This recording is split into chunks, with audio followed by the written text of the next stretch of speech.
तो बच्चों, आपको अभी तक तो संख्या और संख्यांक के बारे में समझ में आ गई होगी। अगर नहीं आया है तो हम इसको आपको समझाने का प्रयास कर रहे हैं और इसके बाद आपके दिमाग में एकदम समझ में आ जाएगा। अब देखिए, इधर हम लिखते हैं संख्या, थोड़ा सा इसका अंतर हम देखेंगे। संख्या और इधर हो गया आपका संख्यांक, यानी कि संख्यांक हो गया। अब इसमें क्या चीज, पहला हम देखते हैं कि कंडीशन क्या है। तो पहला कंडीशन क्या है, देखिए ये संख्या वाली, वस्तु की गिनती या मात्रा। क्या चीज, वस्तु की मात्रा या गिनती। क्या चीज है, वस्तु की मात्रा या गिनती। और आपको संख्यांक में क्या चीज हो जाएगा, तो वस्तु की मात्रा या गिनती। और इसके बाद से देखिए ये सिंबल, यानी कि लिखने का तरीका, लिखने का तरीका यानी कि मेथड। क्या चीज, तरीका यानी कि मेथड। और दूसरा, जैसे दिमाग की सोच।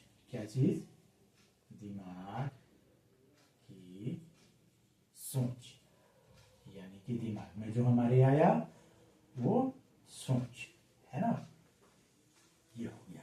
अब जो हमारे दिमाग में आया उसको हम क्या करते हैं, कहाँ लिखते हैं, लिखने का क्या तरीका होगा, तो बोर्ड पे लिखते हैं। कहाँ लिखते हैं, बोर्ड पे। और कहाँ लिखते हैं, कागज पे। कहाँ लिखते हैं, कागज पे। यानी कि बोर्ड पे और कागज पे लिखने का तरीका संख्यांक हो गया। समझ गए ना। और इसको ऐसे भी हम समझ सकते हैं, जैसे फॉर एग्जाम्पल के द्वारा हम समझा रहे हैं, एग्जाम्पल है ना।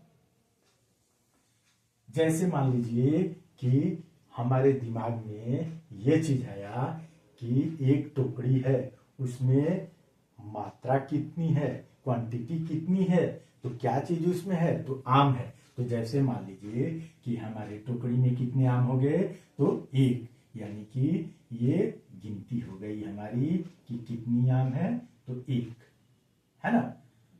अब इसको लिखने का तरीका, तो जैसे मान लीजिए थोड़ी देर के लिए कि हिंदी में हम क्या लिखेंगे, हिंदी में, फिर अंग्रेजी में, अंग्रेजी में, फिर उसके बाद से आपको रोमन में, किसमें, तो रोमन में, फिर उसके बाद संस्कृत में, है ना, संस्कृत में।